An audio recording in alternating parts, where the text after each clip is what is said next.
So, while there have been some differences in Biden and Trump's Mideast policy so far, Turkey, Israel are looking about the same. Now we'll get on to Iran. Dave DeCamp again at antiwar.com.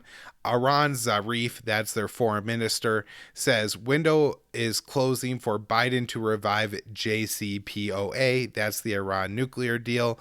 And he says in the subtitle here, Zarif said Biden should learn from Trump's maximum failure. Of course, that's kind of a play on words because Trump called his Iran policy a maximum pressure campaign.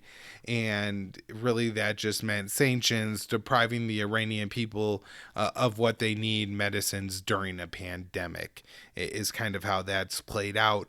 Because of that, because of the fact that the U.S. went back on the nuclear deal, Iran has been taking steps to move away from the deal themselves, because within the deal, they limited their civilian nuclear energy program and put restrictions on it that other countries aren't required to. And so now they're moving away from those restrictions and advancing, again, their nuclear energy program. Everybody in Iran is still pretty clear that, they're maintaining that right now we just have a nuclear energy program. Although I have heard, I think their intelligence chief or somebody recently suggested that, hey, it won't stay a civilian program forever if the U.S. never votes the hostile policy.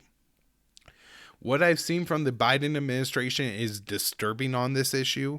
When Biden was talking to somebody from MSNBC asked him if Iran would have to stop enriching uranium before the U.S. removes sanctions, and Biden said yes.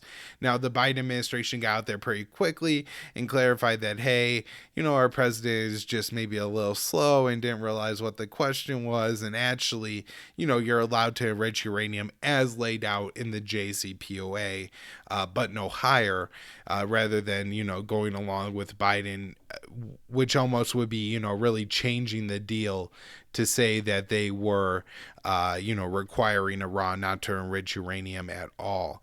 But the problem is, of course, is that the U.S. is the one that initially broke the deal, and the Biden policy isn't that the U.S. is now going to be the ones to first re-enter the deal, or is even shown a willingness to do a step-by-step process with the Iranians, but rather seems committed to forcing the Iranians back to the deal first. And in a way, they're really keeping with the Trump policy here, especially because I think there's members of the Biden administration that they think because of Trump's maximum pressure campaign, even though maybe they wouldn't have agreed with breaking the deal in 2018 when Trump did it, now that Trump has broken the deal, they think they have additional leverage. They don't, but they think they do. And so they could really blow this deal on that.